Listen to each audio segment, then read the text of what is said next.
This is a cake inspired by the hat that Beyonce is wearing on the cover of her Renaissance album, and she's making a movie of her Renaissance tour that drops December 1st. So I have decided to recreate this silver sequins hat. You look very low resolution today. What's going on? I do, don't I? Yeah. We are not doing the interview in the studio because the cake I made this week took so long that we ran out of time. You also forgot to cut the cake?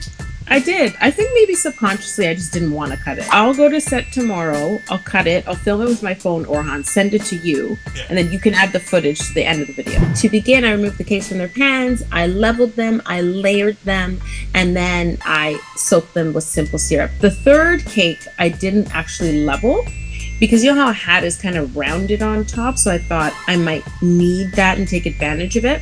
So altogether I had 6 layers, simple syrup. Once the syrup has soaked in, I'm going to fill and stack the cakes. Now, sometimes you guys see me stack the cakes without filling them and carve first. It just depends on the shape I'm making, but for the hat, I kind of felt like I don't have to carve away that much cake. And as it turns out, I didn't need the 6th layer that I left the hump on. Don't worry, Eli and I enjoyed it. What do you think Beyonce's favorite cake flavor is? I don't know. You should know this. She's a really private person, like beyond her performing. So there isn't a lot about her. She's not on her Instagram, like filming her life all day long. If any of you know, let me know, because one day I'll have to send her a cake. Yes, it's carving time. So I had created 2 templates for myself. One is an oval, and then one is the top, because a cowboy hat at the top has a weird kind of, almost like a pear shape. So first I'm going to flip the cake over and trim out that oval. And then I flipped it back and I trimmed out that sort of pear shape.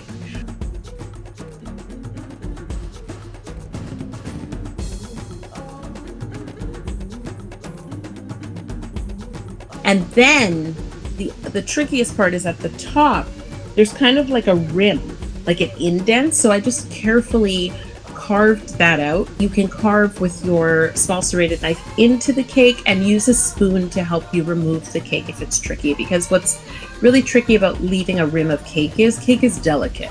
So it's easy to just sort of knock it off and crumble it away. So that's why it's really important to carve when your cake is cold. Now that I'm happy with the shape, I'm going to crumb coat the entire hat. The trickiest part is that indent at the top, and chill.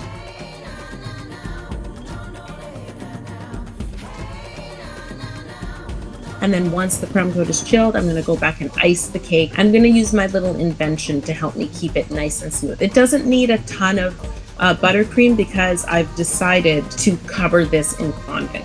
So ice it, smooth it with the invention, make sure it's nice and cool. So I've decided to cover the hat in a thin layer of fondant.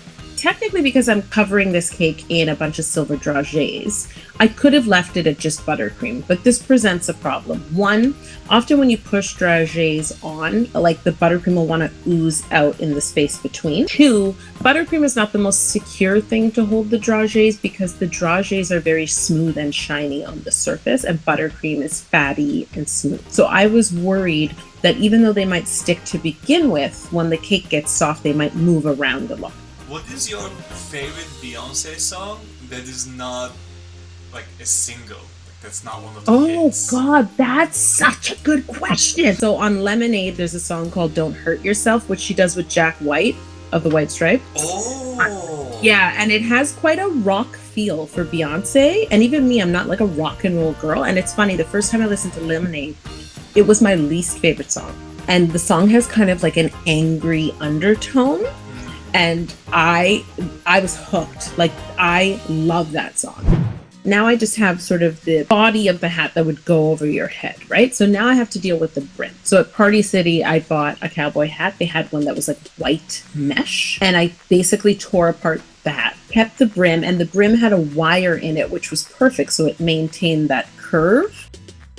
If you remember when I made the Texas cowboy hat with the American flag colors, I made the brim out of gum paste. With this, I was worried because, first of all, gum paste, although it dries, it still has the ability to break. So I knew, because I was going to have to ice on real icing and fiddle with these dragees, at any point I could crack the brim. The brim is basically like a cake stand here.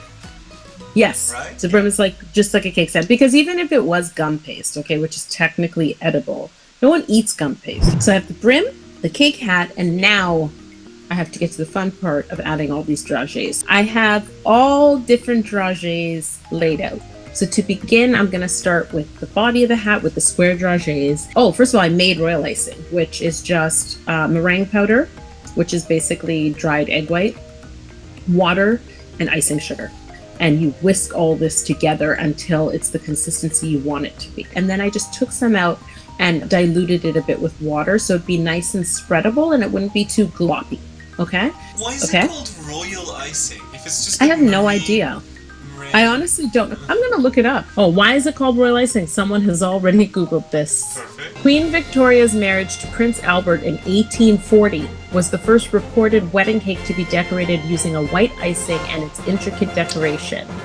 This icing was subsequently named royal icing in honor of the royal marriage. It's actually perfect that I'm using it on a cake for Beyonce because she is known as the queen. I'm using an offset spatula, icing on just a layer of royal icing, and then I'm going to begin at the front center of the hat and start to line up these dragees. I start at the base and line them up in order. I have to assume with cake that it's never going to line up perfectly. So there's probably going to be space. So I want to make sure that those spaces are at the back. So I start at the front center of the hat and then I work to the right, to the left, to the right, to the left until I get to the back. Okay. But when I get to the part of the hat that has those dips, I realize the lines are not going to be straight anymore. So from this point, I decide to work bottom up. And the funniest thing was the base row, Orhan, was perfect. Stop in a plaza. I'm sorry, I need a moment. Yep. There's no space. That never happens. It fit perfectly? Yeah. Normally you get to the, I purposely did this so that if there was a gap, it'd be on the back of the hat. Wow. And it fit perfectly. But because the hat is sort of concave and it changes dimension, that didn't happen all the way up the cake.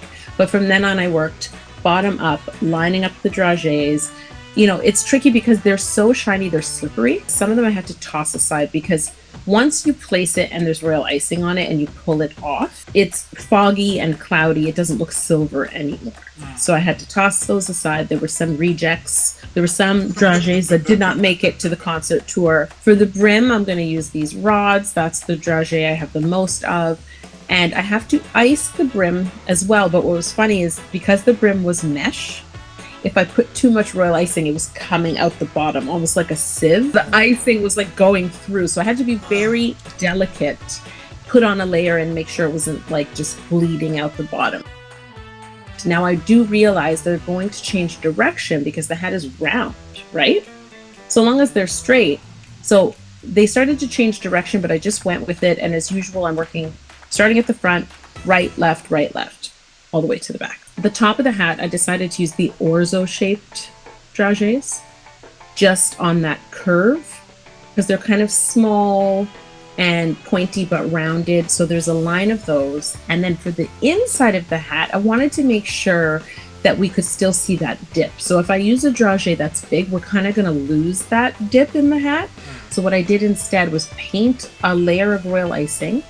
And then I poured in the tiniest rice-shaped dragees. Guys, if you have any idea how many dragees this took, leave your guess below.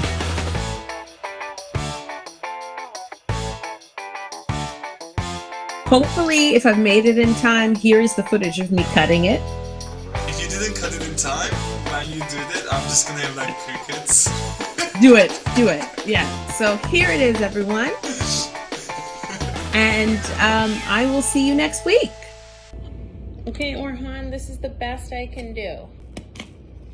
This is why I am not the videographer.